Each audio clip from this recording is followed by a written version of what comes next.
네, 이렇게 20일 넘게 지속된 폭염에 몸도 마음도 지쳐가고 있는데요.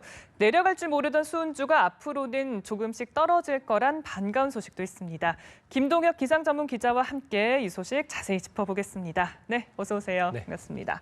와, 정말 더웠는데 그래도 희소식이 있는 것 같아요. 이 소식 먼저 전해주시죠. 예, 뭐 그래픽을 통해서 좀 설명을 드리겠는데요. 네. 지금까지는 낮 수온주가 뭐 35도에서 38도까지 기록을 했다면 네. 앞으로 조금씩 기온이 떨어질 것으로 전망이 됩니다. 상당히 뭐 반가운 소식이 아닐 수 없겠는데요. 네. 그래픽을 통해 보시면 우선 이번 주는 내내 좀 폭염이 지속이 됩니다. 그래서 뭐 낮 수온주가 35도, 34도, 뭐 33도 이렇게 기록을 하다가 다음 주 초부터 조금씩 1도씩 내려가기 시작을 하는데요. 다음 주 중반 정도가 되면 이 서울의 낮 수온주 그리고 대구도 마찬가지입니다만 네. 뭐 30도, 31도 정도. 그래서 어. 지금의 폭염 경보라든지 주의보는 대부분 해제가 될 것으로 예상이 됩니다. 그래서 네.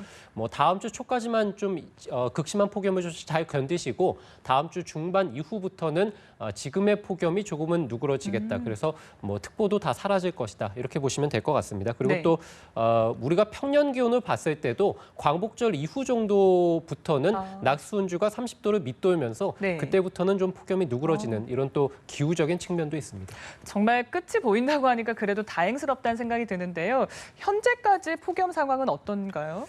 예, 뭐 말씀해 드린 대로 일단 이번 주는 폭염이 좀 계속된다라고 보시면 되겠는데요. 네. 오늘도 상당히 폭염이 극심했습니다.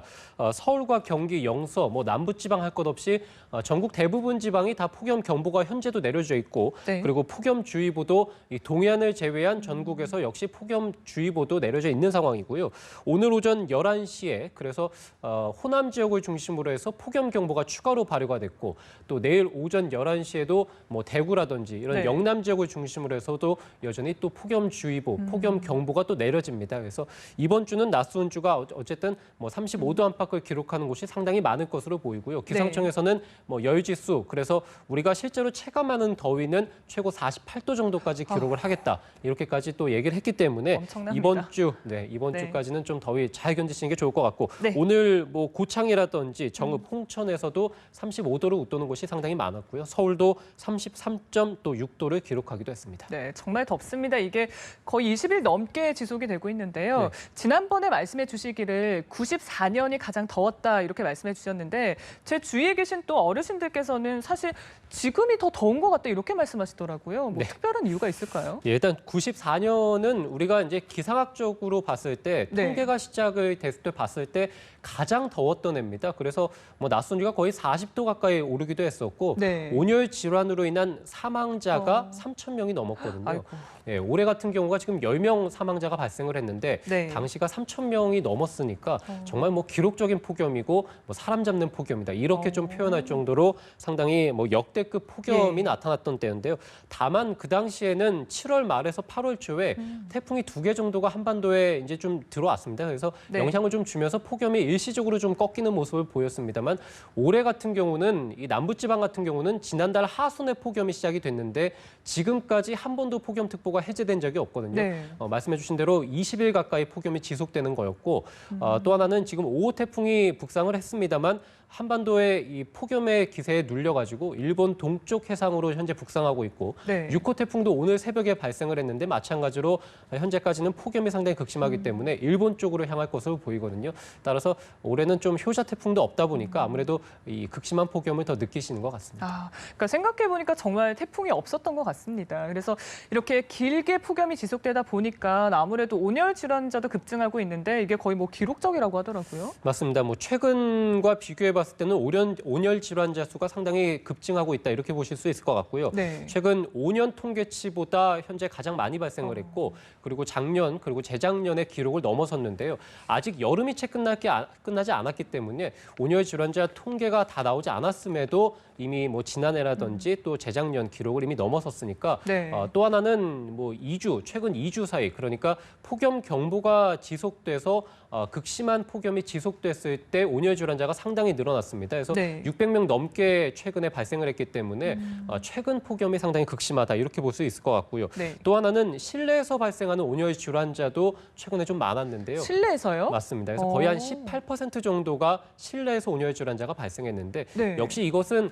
우리가 뭐 물론 실외에서 발생하는 경우가 대부분입니다만 네. 이 실내에 있을 때도 내가 이제 더위를 느끼게 되면 그 이제 온열 질환에 발생할 수 있는 확률이 아무래도 높아지게 된다. 그래서 실내에 있더라도 내가 더위를 느끼게 됐을 때는 어쨌든 좀 시원한 곳으로 나가시는 게 아무래도 좋을 것 같습니다. 네, 정말 뭐 실내외 가리지 않고 이렇게 좀 극심한 폭염이 이어지고 있는 것 같은데요.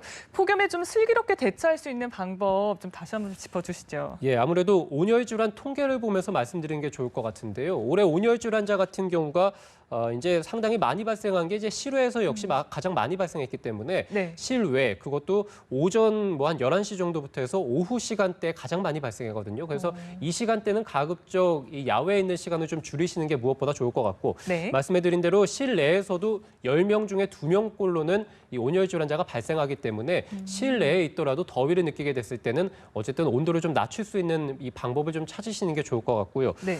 또 하나는 이 노년층, 그래서 65세 이상에서 좀 많이 발생을 합니다. 그래서 뭐 어린이도 마찬가지입니다만 폭염에 특히 취약한 계층에서는 역시 폭염 대비를 좀 잘하시는 게 좋을 것 같고요. 또 하나는 이제 뭐 열사병이라든지 열탈진 이런 것들이 많이 발생하거든요.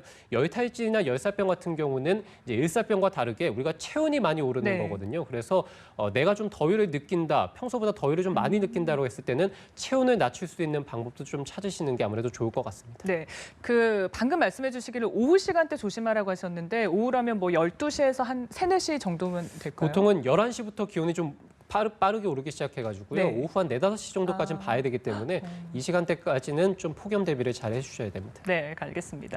이게 참 낮더위도 그런데 저는 정말 밤에 잠이 드는 게 너무너무 힘들어요. 맞습니다. 이게 열대야가 정말 심각한 것 같은데 혹시 뭐 다음 주 중반 이후에 열대야도 좀 누그러질지 궁금한데요. 그렇습니다. 이 열대야 같은 경우도 역시 폭염하고 같이 봐야 되는데요. 역시 또 그래픽을 준비했는데 이 예. 열대야라는 것이 최저 기온이 25도 이상으로 오를 때를 얘기를 하는데 다음 주 한 중반 정도부터 해서는 이 최저 기온이 25도 밑으로 떨어집니다. 그래서 서울 같은 경우가 뭐 24도, 23도 그리고 뭐 다음 주 한 금요일 정도부터는 22도를 기록할 것으로 보이고요.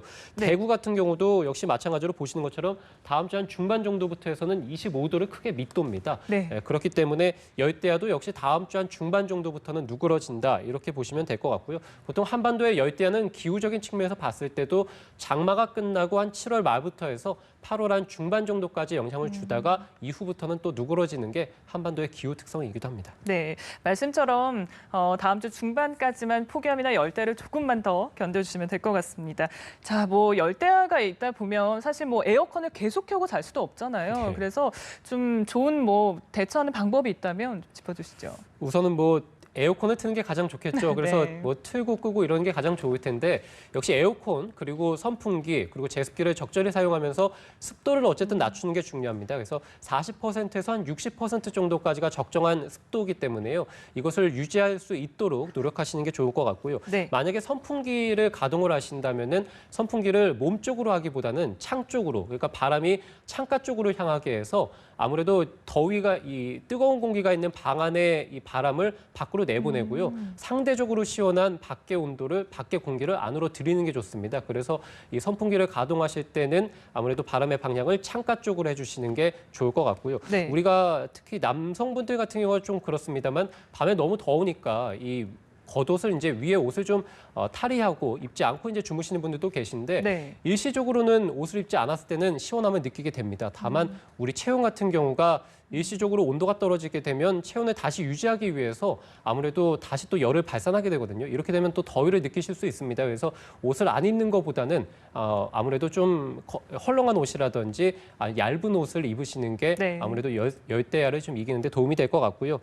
마지막으로는 역시 또 우리가 이제 많이 덥다 보니까 물을 마시거나 저녁에 좀 이렇게 하는데 이렇게 되면 우리가 중간에 좀 깨기 때문에 이런 것들도 좀 자제해 주시는 게 좋겠고 스마트폰을 좀 이제 주무실 때 이용하시는 경우가 있거든요. 이럴 때는 아무래도 멜라토닌, 그래서 우리가 잠을 좀 방해하는 그런 것들이 좀 많이 발생을 하기 때문에 역시 또 스마트폰도 자제해 주시는 게 좋겠습니다. 네, 이렇게 더울 때 사실 건강해지기 쉽습니다. 알려주신 부분 잘 활용을 하셔서 건강을 좀 잘 챙기시면 좋을 것 같고요.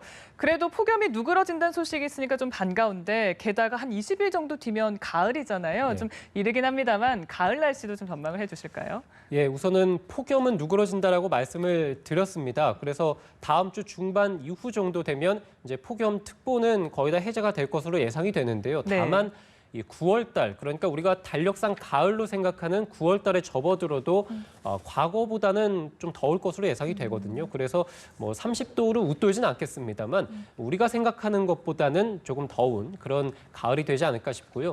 우리가 달력상으로는 9월 첫째 주부터 이제 가을로 생각합니다만 사실상 기후적인 측면에서 봤을 때 가을은 9월 이 하순에 시작을 하게 됩니다. 그래서 서울 같은 경우도 9월 한 26일 정도부터 가을이 보통 시작이 되거든요. 그래서 올해 기상청에서도 9월 초반은 평년보다 덥겠다라고 했고 중반 이후부터 이제 선선한 가을 날씨가 나타난다고 했으니까 어쨌든 뭐 폭염 정도까지는 아니더라도 9월의 선선한 날씨는 9월 한 하순쯤에 나타나겠다 이렇게 보시는 게 맞을 것 같습니다. 네, 알겠습니다. 오늘 말씀 여기까지 듣겠습니다. 김동혁 기상 전문 기자와 얘기 나눴습니다. 고맙습니다.